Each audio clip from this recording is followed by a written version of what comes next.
हरे कृष्णा। आप सभी को ज्येष्ठ पूर्णिमा की हार्दिक शुभकामनाएं। आज ज्येष्ठ पूर्णिमा के शुभ अवसर पर रसपान कीजिए पूर्णिमा व्रत कथा का, जिसे एक समय माता यशोदा के पूछने पर भगवान श्री कृष्ण ने उन्हें सुनाया था। तो चलिए सब मिलकर भक्ति के सागर में गोता लगाने के लिए चलते हैं मैया यशोदा के महल की ओर। और जहाँ पर इस समय बड़े ही प्रेम से मैया यशोदा कान्हा जी से पूछ रही हैं कि पूर्णिमा व्रत का महात्म क्या है और इस व्रत को करने से किन फलों की प्राप्ति होती है। द्वापर युग में एक समय की बात है, यशोदा जी ने श्री कृष्ण से कहा, हे कृष्ण, तुम सारे संसार के उत्पन्न करता, पालन करता और उसके संहार करता हो। आज कोई ऐसा व्रत मुझसे कहो जिसके करने से मृत्यु लोक में स्त्रियों को विधवा होने का भय न रहे और यह व्रत सभी मनुष्यों की मनोकामनाएं भी पूर्ण करने वाला हो। तब श्री कृष्ण कहने लगे, हे माते, आपने अति सुंदर प्रश्न किया है। मैं अब आपसे ऐसे ही व्रत को सविस्तार कहता हूँ। ध्यान पूर्वक सुनो। सौभाग्य की प्राप्ति के लिए स्त्रियों को 32 पूर्णिमासियों का व्रत करना चाहिए। इस व्रत को करने से स्त्रियों को सौभाग्य, सुख, संपत्ति का आशीर्वाद प्राप्त होता है।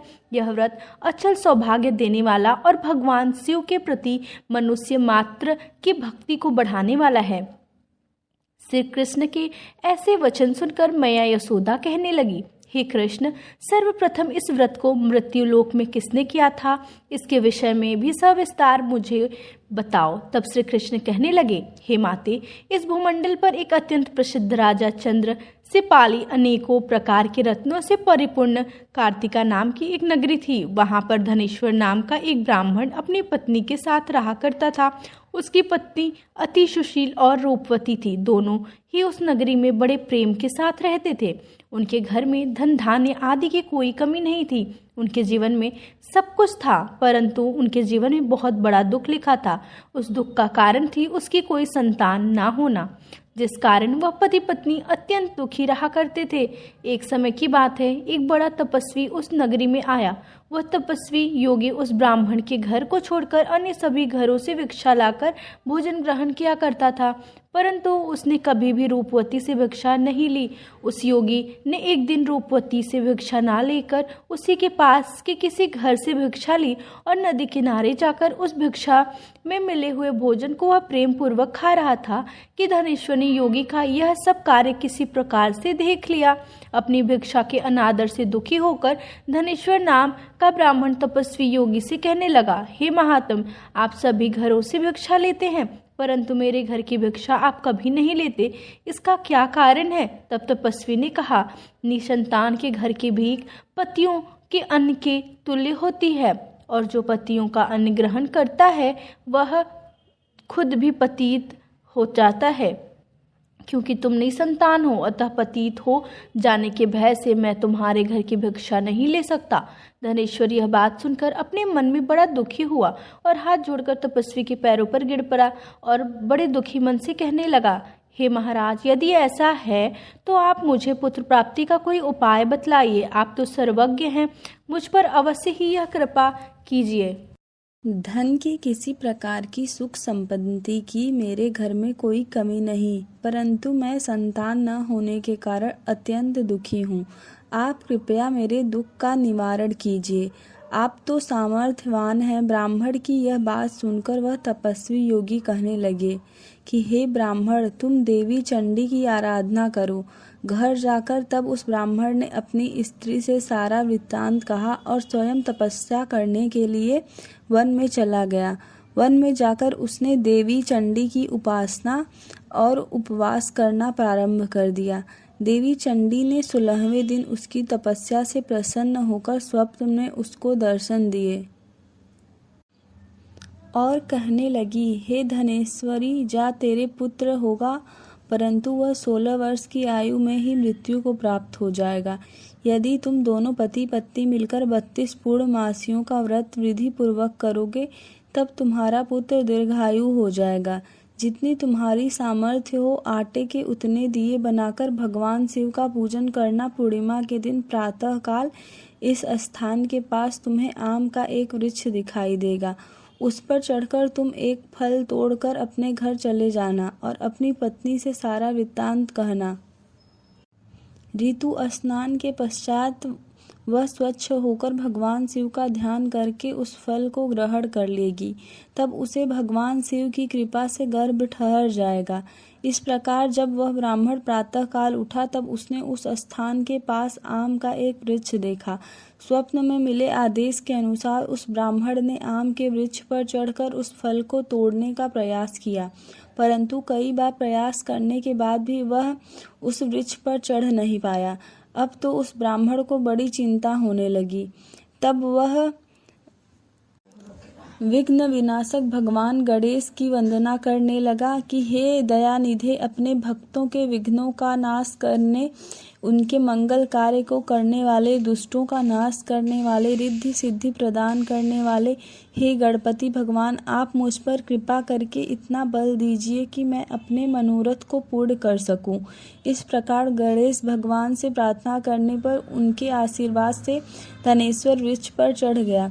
तब उसने आम का एक सुंदर फल देखा था, उसे तोड़ लिया। उसने विचार किया कि जो वरदान से फल मिला था वही यह फल है। उसके बाद उसे और कोई फल उस पेड़ पर दिखाई ही नहीं दिया। तब धनेश्वर उस फल को लेकर अपनी पत्नी के पास आ गया और उसे खाने के लिए दिया। उसकी पत्नी ने अपने पति के कहे अनुसार उस फल को खा लिया और वह भगवान के आशीर्वाद से गर्भवती हो गई। देवी चंडी की असीम कृपा से कुछ ही समय बाद उसे एक अत्यंत सुंदर पुत्र मिला।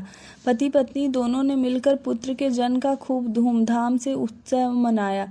वे दोनों अब बड़े खुश थे। माता पिता के हर्ष और शोक के साथ वह बालक शुक्ल पक्ष के चंद्रमा की भांति अब अपने पिता के घर में बढ़ने लगा। देवी चंडी की कृपा से वह बालक बहुत ही सुंदर और सुशील और विद्या में बहुत निपुण था। देवी की आज्ञा अनुसार उसकी माता ने 32 पूर्णमासी का व्रत रखना प्रारंभ कर दिया ताकि उसका पुत्र बड़ी आयु वाला हो जाए। जब 1.25 वर्ष लगा तब देवी दास के माता पिता को बड़ी चिंता हुई कि वह उनके पुत्र की इस वर्ष मृत्यु ना हो जाए। इसलिए उन्होंने अपने मन में विचार किया कि यदि यह दुर्घटना उनके सामने हो गई तो वे कैसे सहन कर पाएंगे। तब उन दोनों ने मिलकर देवीदास के मामा को बुलाकर उसे पढ़ने के लिए काशी भेज दिया। सारा प्रबंध करके माता पिता ने काशी जाने के लिए देवीदास को एक घोड़े पर बिठाकर उसके मामा को उसके साथ भेजा, किंतु यह बात उसके मामा या किसी और से नहीं बताई कि देवीदास की उम्र कम है। धनेश्वर ने अपनी पत्नी के साथ अपने पुत्र की मंगल कामना और दीर्घायु के लिए देवी चंडी की पूजा करना और व्रत रखना प्रारंभ कर दिया। इस प्रकार दोनों ने मिलकर 32 पूर्णमासी का व्रत पूरा किया। कुछ समय के बाद एक दिन वह दोनों मामा और भांजे रात में विश्राम करने के लिए किसी गांव में ठहरे हुए थे। उस दिन उस गांव में एक ब्राह्मण की अत्यंत सुंदरी, सुशीला, विदोष और गुणवती कन्या का विवाह होने वाला था। जिस धर्मशाला के अंदर वर और उसकी 12 ठहरी हुई थी, उसी धर्मशाला में देवीदास और उसके मामा भी ठहरे हुए थे। संयोगवश कन्या को तेल आदि चढ़ाकर मंडप आदि का जो कार्य किया गया, तब लगन के समय वर को धनुर्वात हो गया, जिस कारण वर के पिता ने अपने परिवारजनों से परामर्श करके निश्चय किया कि यह देवीदास मेरे पुत्र जैसा ही सुंदर है, मैं इसके साथ ही लग्न करा दूं और बाद में विवाह के अन्य का मेरे पुत्र के साथ हो जाएंगे। ऐसा सोचकर देवीदास के मामा से जाकर वह कहने लगे कि यदि तुम थोड़ी देर के लिए अपने भांजे को हमें दे दो, जिससे विवाह के लगन का सब काम पूरा हो सके। तब उसका मामा कहने लगा कि जो कुछ भी मधुपर्क आदि कन्यादान के समय वर को मिलेगा वह सब हमें दे दिया जाएगा, तो मेरा भांजा इस बारात का दूल्हा बन सकता है। विचार विमर्श करने के बाद ब्राह्मण के पुत्र का विवाह में दूल्हा बनकर मंडप में बैठा दिया गया। उसके साथ सभी विवाह का रात्रि में विधि पूर्वक संपन्न हो गए। पत्नी के साथ वह भोजन नहीं कर सका और मन में सो लगा कि मेरे बाद न जाने इस स्त्री का क्या होगा। ऐसा सोचकर वह बड़ा दुखी और उदास हो रहा था। तभी उसकी पत्नी ने पूछा कि क्या बात है, आप इतने उदास और दुखी क्यों हो रहे हैं। तब उसने वह सब बातें जो वर के पिता और उसके मामा में हुई उस स्त्री को बतला दी। तब वह कहने लगी कि यह ब्रह्म विवाह के विपरीत हो कैसे सकता है। देव, ब्राह्मण और अग्नि के सामने मैंने आपको ही अपना पति बनाया है, इसलिए आप ही मेरे पति हैं और मैं आपकी ही पत्नी रहूंगी, किसी अन्य की पत्नी मैं बिल्कुल नहीं बन सकती। तब देवीदास ने कहा, ऐसा मत करो, क्योंकि मेरे आयु बहुत थोड़ी है, मेरे बाद आपकी क्या गति होगी। इन बातों को अच्छी तरह से विचार लो। परंतु वह स्त्री दृढ़ विचार वाली थी। वह कहने लगी, जो आपकी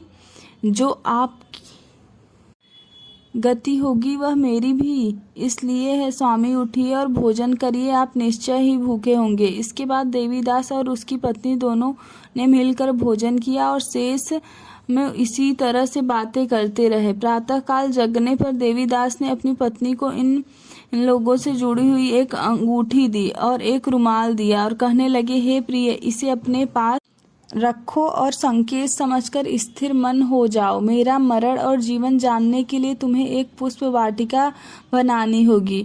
उसमें सुगंधी वाली एक नवमल्लिका लगा दो और उसको प्रतिदिन जल से सींचना और आनंद के साथ तुम अपने घर में रहो और उत्सव मनाओ। जिस समय और जिस दिन मेरे प्राण होगा अर्थात मेरी मृत्यु नजदीक होगी, उस दिन यह सारे फूल और वाटिका सूख जाएंगी और जब ये फिर से हरे हो जाएं तब जान लेना कि मैं जीवित हूँ। यह बात निश्चय करके समझ लेना कि इससे कोई संशय नहीं। ऐसा समझाकर वह वहां से चला गया। प्रातःकाल होते ही वहां पर गाजे बाजे बजने लगे और जिस विवाह के कार्य समाप्त करने के लिए वर और सभी बाराती मंडप में आए, तब कन्या ने वर को भली प्रकार से देखकर अपने पिता से कहा कि यह मेरा पति नहीं है, मेरा पति तो वही है जिसके साथ मैं रात्रि के समय मेरा पानी ग्रहण हुआ था, इसके साथ तो मेरा विवाह ही नहीं हुआ है। यदि वह वही है तो बताएं कि मैंने इसको क्या दिया।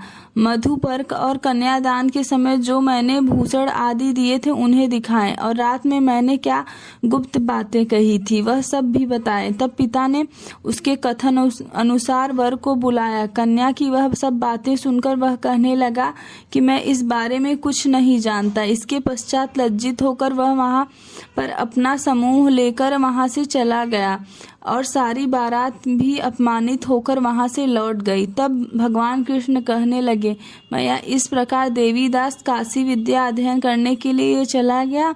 जब कुछ समय बीत गया तब काल से प्रेरित होकर एक दिन एक सांप रात के समय उसको डसने के लिए वहां पर आया। उस विस्तर के प्रभाव से उसने सोने के स्थान पर चारों ओर विष का ज्वाला से विषैला हो गया, परंतु व्रत रखने के प्रभाव से उसको वह सांप डस नहीं पाया, क्योंकि पहले ही उसकी माता ने 32 पूर्णिमा का व्रत धारण किया हुआ था। इसके बाद मध्याह्न के समय स्वयं काल वहां पर आया और उसके शरीर से उसके प्राणों को निकालने का प्रयास करने लगा, जिससे वह मूर्छित होकर धरती पर गिर पड़ा। भगवान की कृपा से उसी समय देवी पार्वती के साथ भगवान शिव वहां पर आ गए। उसको मूर्छित दशा में देखकर देवी पार्वती ने भगवान शिव से प्रार्थना की, हे भोलेनाथ, इस बालक की माता ने पहले से ही 32 पूर्णिमा का व्रत किया है, जिसके प्रभाव से भगवान अब आप इसको प्राण दान दे दीजिए। देवी के इस प्रकार निवेदन करने पर भोलेनाथ ने उस बालक को प्राण दान दे दिया। इस व्रत के प्रभाव से काल को भी पीछे हटना पड़ा और देवीदास स्वस्थ होकर उठ बैठा। उधर उसकी पत्नी उसके काल की प्रतीक्षा किया करती थी। एक दिन जब उसने देखा कि उस पुष्प वाटिका में पत्र पुष्प कुछ भी नहीं रहे, तब उसे अत्यंत आश्चर्य हुआ और जब वह वैसे ही हरी भरी हो गई तब वह समझ गई कि उसके पति पर छाया संकट दूर हो चुका है।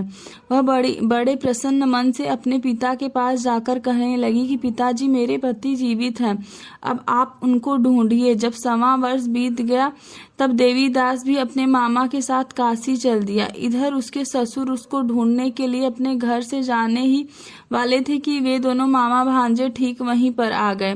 उन्हें अपने घर पर आया देखकर उसका ससुर बड़ी प्रसन्नता के साथ अपने घर में उन दोनों को ले आया।